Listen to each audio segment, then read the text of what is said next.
ఇప్పుడు కాదండి, ఇప్పుడు మీరు దయచేసి నా ప్రశ్న ఏంటంటే, ఇప్పుడు యేసువారు చనిపోతేనే మన పాపాలు పోతాయి. ఎవరండి? యేసువారు చనిపోతేనే మన పాపాలు పోతాయి, అంతేనే కదా? యేసుక్రీస్తుల వారు చనిపోవాలి, తిరిగి లేవాలి, ఆయన ప్రాణం పెట్టినటువంటి రక్తంలో కడగబడాలి, దాన్ని బాప్తిసంగా మార్చాడు. అయితే యేసుక్రీస్తు వారు రాకంటే ముందేమో ప్రజలందరూ కూడా దేవుని కుమారులుగా పిలువబడ్డారు. యేసుక్రీస్తు వారు వచ్చిన తర్వాత కొంతమంది ఏం చేశారంటే క్రైస్తవ్యం అని బోర్డు పెట్టారు. యాక్చువల్గా క్రైస్తవం అని బోర్డు పెట్టాల్సిన పని కూడా లేదు. దేవుని పిల్లలు అనబడుదురనే మళ్ళీ పత్రికల్లో, అంటే బైబిల్ నుండి పత్రికలు రాసేటప్పుడు కూడా దేవుని కుమారుడు అని రాశారు వాళ్ళు, క్రైస్తవులు అని రాయాల. రైట్ అన్న. ఇప్పుడు ఒకటి, ఇప్పుడు మీరు యోహాను 7 చూస్తే 42 నుంచి 59లో మీకు అదే ఉంటది. దేవుని కుమారుని అంత్యదినమున నేను వారిని లేపుతును, నా శరీరము తినండి, నా రక్తం తాగండి, మీ పితరుల అరణ్యంలో మన్నాను తిని చనిపోయిరి, ఇప్పుడు నా రక్తం తాగి నా శరీరం తింటే మీకు నిత్య జీవం ఉంటుంది అంటాడు. ఇప్పుడు వీళ్ళు మన్నా తిని చనిపోయారంటే, మన్నా అంటే ఇప్పుడు యెహోవా దేవుడు మన్నా కురిపించాడు కదా ఇజ్రాయెల్ కాలంలో. ఇజ్రాయెల్ అప్పుడు అంటే ఆయన్ని వాస్తవంగా వ్యతిరేకిస్తున్నాడు. అంటే అక్కడ మీరు మన్నా తిని మీరు నశించారు, ఇప్పుడు నా రక్తం తాగితే మీరు ధన్యులు అవుతారని ఇది ఉండొచ్చు. తర్వాత ఇంకొకటి ఏంటంటే, ఇప్పుడు ఈయన యేసువారు చనిపోతేనే మన పాపాలు పోతాయి అని మనం అనుకున్నప్పుడు, యేసువారు నా దేవా నా దేవా నా చేయింది వీరిచితివి, వీడైతే ఈ గిన్నె నా నుండి తప్పింపుము అని ఆయన ఎందుకు అంత ప్రాధాన్యపడతాడు? అదే అన్న, నేను అందుకే గెలిపాడు మళ్ళీ. అన్న ఒక్క నిమిషం, ఇక్కడ నేను ఒక మాట, నీ మాటకు అడ్డొస్తానా? అయితే ఇక్కడ అన్న ఇప్పుడు ప్రతి రెఫరెన్స్ కు మనం మాట్లాడుకోవాలంటేనేమో నేను ఒక విధానం చెప్తానన్నా, ఆ విధానం చెప్పిన తర్వాత తను మాట్లాడుతున్నాను. ఇప్పుడు యేసుక్రీస్తుల వారు 3 దినములు అంటే ఈ మందిరాన్ని కూలగొట్టండి, తిరిగి 3వ దినం కడతానని యేసుక్రీస్తు వారు మాట్లాడినప్పుడు అదొక నిందగా, అదొక అవమానంగా ప్రజలు వేశారని చెప్పేసి మాట్లాడుకున్నటువంటి విధానం అది కనపడింది అక్కడ మనకి. కానీ అది అక్కడ ఆయనే మందిరము, ఆయన 3వ దినం అంటే ఏమనుకుంటున్నారు? 24 hours అనుకుంటున్నాడు. కానీ 24 hours కాదు. ఇప్పుడు వారం యొక్క రోజుల్ని మనం సాయంత్రం అయింది అనుకున్నా, ఈ రోజు అంటాం, రేపు అంటాం, ఎల్లుండి అంటాం, ఎల్లుండి అంటాం, ఆ తర్వాత నిన్న మొన్న అవతల మొన్న, అంటే ఇట్లా వారాన్ని రోజుల దినాల్లో కొలిచినటువంటి రోజులు ఉన్నాయన్న. ఓకే, రోజు అంటే 24 గంటలని కాదు, రోజు అంటే ఈ రోజు రేపు ఎల్లుండి అనే దాని యొక్క కొలతలు అవి. అంటే 3 దినములు అనే మాటకు అది 3 రోజులు అంటే 24 గంటలకు ఒక రోజు. ఓకే, అట్లనే బైబిల్లో రాసినటువంటి ఇప్పుడు మీరు ఏదైతే చెబుతున్నారో మన్నా ప్లస్ బ్లడ్, రక్తం గురించి. ఓకే, ఇప్పుడు యేసుక్రీస్తు వారి యొక్క రక్తమును గురించి మాట్లాడేటప్పుడు ఆ మన్నా విషయం గురించి తీసేటప్పుడు ఈ రెఫరెన్స్ ఏం మాట్లాడుతుంది? అది అబద్ధము, ఇది నిజం అని చెప్పి అంటున్నారని మీరు అంటున్నారు. ఇంకొకటి క్లారిఫై కావడానికి నేను ఒక మాట చెబుతాను. బైబిల్ ఏమంటుంది అంటే, రోమపత్రికలో నీతిమంతుడు లేడు, ఒక్కడో లేడు అని ఉంటుంది అనా రాజన్న? అవునండి, వినండి, నీతిమంతుడు లేడు, ఒక్కడు లేడని ఉంటుంది రోమపత్రిక 3వ అధ్యాయంలో. అంటే ప్రపంచంలో ఎవడు నీతిమంతుడు లేదనే? అట్లా కాదండి, వినండి, ఇక్కడ రోమా ప్రభు అంటే ఎవరు లేరని అర్థం కదన్న. కానీ ఎందుకు ఆ మాట అనాల్సిన అవసరం అక్కడ ఎందుకు వచ్చింది? రోమా పత్రిక అంటే అన్న ఉత్తరం లాంటిది. ఓకే, పత్రిక, రోమా పత్రిక అంటే ఉత్తరం లాంటిది. ఒక వ్యక్తికి తను గుర్తు చేస్తున్నాను అనమాట, తను ఉన్నటువంటి ప్లేస్ నుంచి గుర్తు చేసే విధానం అది. మీరు రోమపత్రిక 1వ అధ్యాయం 1వ వచనం మీరు చదివితే క్లియర్గా స్పష్టంగా మీకు అర్థమవుద్ది. ఓకే, నీతిమంతుడు లేడు, ఒకడు లేడని అక్కడ చెప్పినప్పుడు, ఇక్కడ ఆది కాండంలో హానూకును చూసినప్పుడు కానీ, నోవాహును చూసినప్పుడు కానీ, ఈ తరము వారిలో మీరే నాకు నీతిమంతులుగా కనబడుతున్నారని బైబిల్లో ఉంటుంది. కానీ ఇక్కడ నీతిమంతులు మరి ఉన్నప్పటికీ రోమపత్రికలో నీతిమంతులు లేరని ఎందుకు చెప్పారు? అంటే బైబిల్ అబద్ధమా? ఇక్కడ ఉన్నారని ఇక్కడ లేరని చెప్పినప్పుడు ఇక్కడ ఉన్నారు అంటే ఆ బైబిల్ చెప్పేది అబద్ధమే కదా. ఇట్లా ప్రాక్టీస్ చేసేవాళ్ళు చాలామంది ఉన్నారన్న. అక్కడ ఎందుకు చెప్పారు, ఇక్కడ ఎందుకు రాశారు అనేది కొంచెం మనం ఆలోచన చేస్తే అయితే అన్ని విషయాలలో. 2 నిమిషాలు నాకు టైం ఇవ్వండి, నేను మళ్ళీ మర్చిపోతాను. ఇప్పుడు ఒక వచనం ఉంటుంది, యూదా వంశమున నీతి చిగురును పుట్టింతును, ఆయన రాజగును, రాజే 2 జనాంగమున ఏకం చేయను, ఆయన దీర్ఘకాలము పాలించును, రాజ్యము నెమ్మదించును అని ఉంటుంది. అది యూదా వంశం అంటే నీతి చిగురు అంటే యేసువారేనా కాదా? అన్న యేసువారి గురించే కదా అది ప్రవచనం. ప్రవచనాలు బైబిల్లో చాలా ఉన్నాయన్న. చిగురు అని ఉంది. ఓకే, అదే నీతి యూదా వంశమున నీతి చిగురు అంటే యేసువారి గురించే కాదా? యేసుక్రీస్తు వారి గురించి. ఇప్పుడు ఆగన్న అన్న ఇప్పుడు అన్న అది నెరవేరలేదు. ఇంకొకటి అన్న, ఇప్పుడు యేసు ప్రభుల వారి కన్నా ముందు ఇక్కడ ఇజ్రాయెల్ నుంచి ఇక్కడ పరిపాలన చేశారు అనడానికి చారిత్రాత్మక ఆధారాలు ఏవి లేవన్న. ఎందుకంటే మీకు ఎక్కడి నుంచి ఎక్కడ చేశారన్నా? మీరు ఇజ్రాయెల్ నుంచి భారతదేశాన్ని పరిపాలించారని మీరు అన్నారు. ఒక్క నిమిషం అన్న, మీరు అట్లా లైన్ లో ఉండండి. అట్లాంటి చారిత్రాత్మక అంశాలు లేవు. ఇంకొకటి, మీకు ఈ మధ్య కాలంలో యేసువారి మీద కప్పినటువంటి బట్ట మీద 40% DNA భారతదేశానికి చెందిందని చెప్పి శాస్త్రవేత్తలు కూడా ప్రకటన చేశారు. అంటే అక్కడ బట్ట కూడా ఇక్కడి నుంచే తీసుకెళ్లారు. ఇంకొకటి చెప్తా వినండి, అక్కడ నాగరికత లేనప్పుడు ఇక్కడ పట్టు వస్త్రాలతో వర్ధిల్లినటువంటి రోజులు అన్నమాట. బ్రిటిష్ వాళ్ళు కూడా ఇక్కడికి ఎందుకు వచ్చారు, వీళ్ళు బాధపడుతున్నారు భారతీయులు అని కాదు. ఇక్కడ ఉన్నటువంటి వజ్ర వైడూర్యాలు, బంగారము, ధనాగారము, ధాన్యము ఇవన్నీ దోచుకెళ్ళడానికి, ఎక్కడి నుంచి అన్నా? ఈ భారతదేశం నుంచి దోచుకెళ్ళడానికి బ్రిటిష్ వాడు వచ్చాడు తప్ప వ్యాపారం. నేను బ్రిటిష్ వాళ్ళ గురించి మాట్లాడలేదన్నా. వినండి, మీరు అన్నారు కాబట్టి అక్కడి నుంచి పరిపాలన చేశారు అంటున్నారు కాబట్టి అంతే. పరిపాలన చేయడానికి రాలేదన్నా. ఇంకొకటి, 2000 ఏళ్ల క్రితం భారతదేశాన్ని పరిపాలించే స్థితి అక్కడ లేదు. ఎందుకంటే 2000 సంవత్సరాల క్రితం కాదన్నా నేను చెప్పేది. వినండి. బట్ట కట్టడమే లేదండి ఇజ్రాయెల్లో బట్ట. అయ్యో అట్లా కాదు నేను చెప్పేది. అట్లా కాదు. మీరు అంటే నేను చెప్పే విషయాన్ని మీరు రాంగ్ రూట్ లో ఆలోచన చేస్తారు అన్నా. నేను క్లియర్ ఇస్తా అన్న, నేను క్లారిటీ ఇస్తా. అరే క్లారిటీ ఇచ్చేదాకా ఆగండి అన్న. తప్పులేదు సమాజాన్ని. నేను క్లారిటీ ఇచ్చేదా ప్లీజ్, మీరు క్లారిటీ ఇచ్చేదాకా ఆగండి. ఓకే, ఒక్కటే నేను క్లారిటీ ఇచ్చేదాకా మీరు ఆగండి. ఇవ్వండి క్లారిటీ ఇచ్చేదాకా ఆగండి. ఇప్పుడు సమస్య అది కాదు. నేను చెప్పే విషయం ఏంటంటే, క్రీస్తు పూర్వం 432 సంవత్సరాల కాలంలో ఎస్తేరు గ్రంథం రాయబడిందన్న. ఓకే, ఎస్తేరు గ్రంథము రాయబడినప్పుడు ఓకే, మీరు ఈ మధ్యకాలంలో RSS చీఫ్ మోహన్ దాస్ భగవత్ గారు ఏమన్నారంటే, ఈ దేశానికి హిందూ దేశం అని పేరు మనం పెట్టకూడదు, ఇది బయట నుండి వచ్చిందన్నారు. మీరు కావాలంటే ఇప్పుడు రికార్డ్ అవుతుంది కదా, ఈ రికార్డెడ్ని గుర్తుపెట్టుకోండి. వీడియో కూడా ఉంది.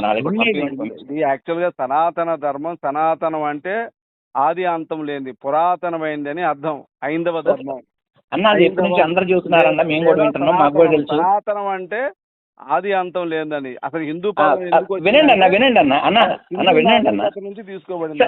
సరే సార్, నాగరికతలు ఇవి. అందుకే నేను అన్న ముందే చెప్పాను మీకు, నేను కాంట్రవర్సీ తోటి మీరు ఒకటి చెప్పి నేను ఒకటి చెప్పుకోండి, ఇట్లాంటివి నేను చేయనన్నా. మీరు వీడియో పెట్టుకోండి యూట్యూబ్ లో. కానీ నేనైతే వీడియో యూట్యూబ్ లో మీ మీద నాకు అపారమైన గౌరవం ఉంది. పెద్దలు. ఓకే రైట్, చెప్పండి. నేను ఏమంటున్నానంటే, నేను చెప్పిన విషయం ఒకసారి మీరు వినాలని నేను కోరుకున్నా అంతే. ఓకే అన్న. ఓకే. అహస్వరస్తు దినములలో జరిగినటువంటి చర్యలు, వివరములు హిందూ దేశము. నేను తెలుగు బైబిల్ చదువుతున్నాను. అంటే ఇంత ముందు తెలుగు బైబిల్ కాకుండా ఇది ఇంకా కొంచెం అడ్వాన్స్డ్ ఉంటుంది అన్నమాట. ఓకే. ఆ బైబిల్ని నేను చదువుతున్నాను. అహస్వరస్తు దినములలో జరిగినటువంటి చర్యలు, వివరములు హిందూ దేశము మొదలుకొని కుషు దేశము వరకు 127 సంస్థానంలో అహస్వరస్తు ఏలెండు అని ఉంది ఇక్కడ. ఓకే, మీరే అంటే ఎప్పుడు జరిగిన సంగతి ఇది? క్రీస్తు పూర్వం 460 నుంచి 323 సంవత్సరాల మధ్య కాలంలో ఏలారు. ఒకవేళ మీరు ఏం చేస్తారంటే, ఇప్పుడు మీ హిస్టారికల్గా మీరు అదో ఇదో అడిగారు కదా, మీరు ఒకవేళ ఈ సంవత్సర కాలంలో ఎవరు మన దేశ పరిపాలన చేశారో చూడండి అన్న, మీకు అర్థమైంది. అప్పుడు ఈ జనాభా ఎంత, మన భారతదేశ జనాభా ఎంత, అది కూడా చూడండి. అప్పుడు మనకి కొంచెం క్లారిటీ వస్తుంది. మీరు నాకు ఇస్తే నేను కూడా తీసుకొని నేర్చుకుంటా. ఖచ్చితంగా అన్న. అన్ని అంశాల మీద నాకు పట్టుందని కూడా నేను చెప్పట్లేదు. మీకు వీలైతే దీని మీద మనం డిబేట్ పెడదాం. వాస్తవంగా మనం ఇంకొంతమంది పెద్దలను తీసుకొని మనం నేను డిబేట్కి అంటే నేను డిబేట్ అన్న వినండి అన్న రాజన్న, నాకు ఇదంతా తెలుసు అన్న. మీరు మొదట్లో చిన్నగా వస్తారు, తర్వాత మనకున్న ఛానల్స్ అన్నిటిని చేస్తారు.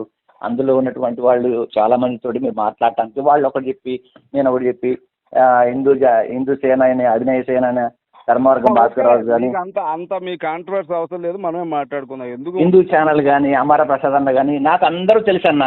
అన్నా ఈ ఛానల్స్ అన్ని నాకు తెలుసు. నేను ఇలాంటి వాటి మీద నేను అసలు నిజాలు కావండి. ఫస్ట్ ఆఫ్ ఆల్ అది తెలుసు అన్న. ఓకే అన్న, ఇప్పుడు నేనేం చెప్తుంది, నేను అందుకే మీకు నిన్న ఒక మాట చెప్పాను అన్న. అన్న నీతి చిగురును పుట్టింతును అన్న ఒక్క నిమిషం అన్న. సరే అనే వచనం ఉంది కదా, అది నెరవేరలేదు. సరే అది వదిలేయండి. అది మీరు అది నెరవేరలేదు, మీకు నెరవేరకపోవచ్చు. బట్ నేను ఏమంటున్నా విన్నది, ఆ ప్రవచనం నెరవేరలా. సరే అన్న, కొన్ని ప్రవచనాలు ఇప్పుడు ప్రవచనాలు ఉన్నాయి, ప్రవచనాలు నెరవేర్పులు కూడా ఉన్నాయి బైబిల్లో. అవి ఒకరోజు మాట్లాడదాంలే. యూదా అని ఆయనే ఆ కోడలతో వ్యభిచారం చేసిన సందర్భం కూడా ఉంది. మరి అన్న ఇదే అన్న మీతో వచ్చింది ఇదే విషయం రావాలని ఎందుకని అన్న రాజన్న అన్న. ఇప్పుడు నేను చెప్పేది, ఇక మీరు ఏం చేస్తారంటే వ్యభిచారాలు, దొంగతనాలు, అవన్నీ ఎందుకు చేశారు బైబిల్లో అంటే చేయకూడదు, ఒకప్పుడు జరిగిన ఇవన్నీ ఇప్పుడు జరగకూడదు అని చెప్పేసి బైబిల్లో రాయించారే తప్ప మనం చేయమని కాదు. దొంగతనం చేయొద్దని బైబిల్ చెబుతుందన్న, మోసం చేయొద్దని బైబిల్ చెబుతా ఉంది, అబద్ధాలు ఆడొద్దని బైబిల్ చెబుతా ఉంది, బూతులు మాట్లాడొద్దని బైబిల్ చెబుతా ఉంది. బైబిల్ చదువుకున్నటువంటి వారు కొందరైనా నోటిని మూసుకొని నోటిని నాలుగుని భద్రం చేసుకుని బ్రతుకుతున్నారన్న. బైబిల్లోనే దావీదు భార్యని అదే ఇవే అన్న మీతో వచ్చిన గొడవలే ఇవి. అదే మీతో వచ్చింది ఇవే. అట్లా కదా మరి అన్ని చెప్పాలి కదన్నా. ఇప్పుడు అన్ని చెప్పడానికి నేను చెప్పలేదన్నా నీతోటి. నేను అన్ని చెప్తాను, నేను చెప్పలే కదా. నువ్వు యేసుక్రీస్తు వారి యొక్క రక్తం వారి గురించి అడిగావు, చెప్పాను నేను దాని గురించి. అన్ని కావాలంటే అన్ని మీరు మాట్లాడుకోండి అన్న, నాకేం అవసరం అన్నా. ఇప్పుడు మీరు అబద్ధం ఆడకూడదు సార్ అన్నప్పుడు నేను అబద్ధం ఆడకూడదు కదా. నేను అబద్ధం అని చెప్పట్లా. పాత నిబంధన కాలంలో జరిగినటువంటి అన్న వినండి, ఆయనే దాన్ని పాటించలేదు. అహోలా ఓలిబా అని బూతులు తిట్టాడు. మీరు మనుషులతో అది పట్టణం గురించి మాట్లాడింది. అది ఒక పట్టణం, అది పట్టణం మనుషులు కాదు వాళ్ళు. మీరు చెప్పేది ఏజ్కేల్ కదా 16 అధ్యాయం నుంచి మాట్లాడుతున్నారు. అదే అన్న ఇప్పుడు మీ దృష్టిలో రాజన్న ఒక్క నిమిషం అన్న, రాజన్న ఒకటే నిమిషం ఒక నిమిషం టైం ఒక్క నిమిషం టైం. ఒక పాస్టర్ గారు ఏమన్నారంటే, ఏమండి మీరు బైబిల్లో ఉన్నది ఉన్నట్టుగా తీసుకోవాలి కానీ మీ ఇష్టానుసారంగా ఉపమానంగా చెప్పడానికి వీల్లేదని చెప్పి కరుణాకర్ గారితో లేదు. అది ఆ పట్టణాల గురించి కింద రాయబడింది 16వ అధ్యాయంలో కింద ఉంటాయి ఆ పట్టణాల గురించి ఉంటుంది అన్న. అయ్యో మీరు ఇదే అన్న నేను చెప్పేది. ఇప్పుడు మీరైనా ఎవరైనా మీకు బైబిల్ మీద కక్ష కోపం ఉంటే అన్న, మీకు బైబిల్ మీద కక్ష కోపం ఉంది, క్రైస్తవం మీద కోపం ఉంది, మీకు మనుషుల మీద కోపం ఉంది, ఇవన్నీ తీర్చుకోవడానికి మీరు మెల్లగా ఛానల్లో నుంచి శ్రీరామంగా మాట్లాడతారు. ఇక మీకు వచ్చిన అన్ని టకా టకా టకా టకా కుమ్మరిస్తూ ఉంటారు. ఇప్పుడు దానికి మేము సమాధానం చెప్పాలా, అంతేగాని రాజన్న. అన్న అట్ట కాదన్నా నేను అనేది. లేదన్నా అన్న, సారీ అన్న, నేను ఒకటి చెబుతున్నా అన్న. వినండి అన్న. ఇప్పుడు నేనేమంటున్నానంటే ప్రపంచం గురించి, ప్రపంచంలో మనుషులు మంచిగా బతకాలంటే ఏం చేద్దాం, మనిషికి మనిషి ప్రేమించాలంటే ఏం చేద్దాం, మనిషికి మనిషి ఇంకొక వ్యక్తి ఆరాధించాలంటే ఏం చేద్దాం, దీని మీద మాట్లాడుకుందాం. ఇది అంతేగాని ఇది మీరు స్టాండర్డ్ మీరు గారు నేను గాను. ఇప్పుడు నేను ఒక విశ్వాసాన్ని నమ్ముకున్నా, నేను ఈ విశ్వాసాన్ని విడవలేను, మీరు ఒక విశ్వాసాన్ని నమ్ముకున్నారు, అది మీరు విడిచిపెట్టలేదు. ఇప్పుడు మన మధ్యలో ఈ డిస్కషన్ ఎందుకన్నా? అప్పుడు ఏంటంటే మీ విశ్వాసాన్ని మీ ఇంట్లోనే పెట్టుకోవాలి, నా విశ్వాసాన్ని నా ఇంట్లోనే పెట్టుకోవాలి, పక్కింటికి. నేను నా ఇంట్లోనే పెట్టుకున్నా, మీరే నాకు ఫోన్ చేశారు కదా, నేను ఫోన్ చేయలేదు కదా. ఈ గురించి అట్లేదండి. ఈ క్రైస్తవ అది ఆ సబ్జెక్ట్ నేను నిన్ననే చెప్పిన మీకు అన్న. అన్న ఒక నిమిషం ఆగండి. మీరు హిందువుల ఇళ్ళకి వెళ్ళాల్సిన అవసరం ఎవరికి లేదని చెబుతున్నా. ఆగండి ఒక నిమిషం ఆగండి. ఇప్పుడు అన్న నిన్ననే మీకు నేను ఆ క్లారిటీ ఇచ్చిన అన్న. నేను క్రైస్తవులు సువార్త చెప్తే రక్షించబడ్డోని కాదు, క్రైస్తవులు వచ్చి నాకు బైబిల్ ఇస్తే నేను రక్షించబడ్డోని కాదు. నాకు కష్టం వచ్చి నేను పోయినా, ఓకే, నేను చర్చికి పోయినా నా కష్టం తీరింది, నేను ప్రభువుని వెంబడిస్తున్నా. దర్శాలు ఈ బైబిల్ గురించి, ఈ బైబిల్లో ఉన్న విషయాల గురించి నేను మాట్లాడదాన్ని నేను నిన్న కూడా చెప్పలే మీకు, అవునా కదా చెప్పండి. అన్న కాలానుగుణంగా కొన్ని గాయాలు మారుతాయి, కాలానుగుణంగా కొన్ని గాయాలు ప్రాణాలు చేస్తాయి. అంత మాత్రాన ఆ సమయంలో మీకు ఏదో జరిగింది అంతే, అది ఓకే. నేను అదే చెప్పాను మీకు నిన్న అన్న. అంటే ఆ జబ్బుకు నేను మతం మారలేదు, ఇప్పటికి కూడా చెబుతున్నా అన్న ఇప్పటికి కూడా చెబుతున్నా, నేను ఎప్పటికి కూడా మతం మారలేదు. నేను నా స్టాండర్డ్ నాకుందన్నా, నేను ఎప్పుడు కూడా మతం మారలా. నాకేం అవసరం మతం మారడానికి? మీరు మొన్ననే అన్నారు కదా, నేను క్రైస్తవ సర్టిఫికేట్ తీసుకున్నాను, మొత్తం నేను మార్చుకున్నాను అన్నారు కదా. అవును, అది క్రైస్తవ సర్టిఫికేట్ కాదు, అది మరి ఇంకేంటది క్రైస్తవ సర్టిఫికేట్ ఎట్లయితుంది అది? అదేం సార్ మళ్ళీ అట్ట కదండి. మతం అనేది నేను క్రీస్తుని వెంబడిస్తున్నాను అన్న. వినండి నేను ఆగండి ఒక నిమిషం. ఇప్పుడు మతాలు మన దేశంలో ఉన్నాయన్న, ఎక్కడ రిజిస్ట్రేషన్ అవుతుందని చెప్పండి. మతాలు మన దేశంలో ఎక్కడ రిజిస్ట్రేషన్ అవుతున్నాయి? ఇప్పుడు నేను దీనికి సమాధానం చెప్తానండి. ఇప్పుడు ఇస్లాం దేశం తీసుకోండి. ఇస్లాం దేశంలో చెప్పి వినండి. ఇది కాదు. నేను అడిగిన చెప్పండి. మతాన్ని ఎక్కడ రిజిస్ట్రేషన్ క్యాస్ట్ సర్టిఫికేట్ మరో ఆఫీసులు ఇస్తారన్నా? వేరే వాళ్ళు మతాచారంగా వాళ్ళు రిజిస్ట్రేషన్ చేసుకోవాలి. ఎక్కడైంది రిజిస్ట్రేషన్? ఎక్కడైంది చేసుకోవాలండి? ఎక్కడైందంటే రాజన్న నేను అడిగేది అట్లా ఫ్రెండ్లీగా అడుగుతున్నా. ఏంటంటే నేను మార్చుకున్నానండి నా సర్టిఫికేట్. అవును, నేను నా పేరు మార్చుకున్నా. ఎస్, నేను పేరు మార్చుకున్నా. నా పేరు మార్చుకున్నా. ఓకేనా? ఇప్పుడు కూడా చెబుతున్నా, నా పేరు మార్చుకోవడం కాదండి. మీ సర్టిఫికేట్ లో మీరేంటి, హిందూగా ఉన్నారా, క్రైస్తవుడిగా ఉన్నారా, ఇస్లాం సంబంధించి ఉన్నారా?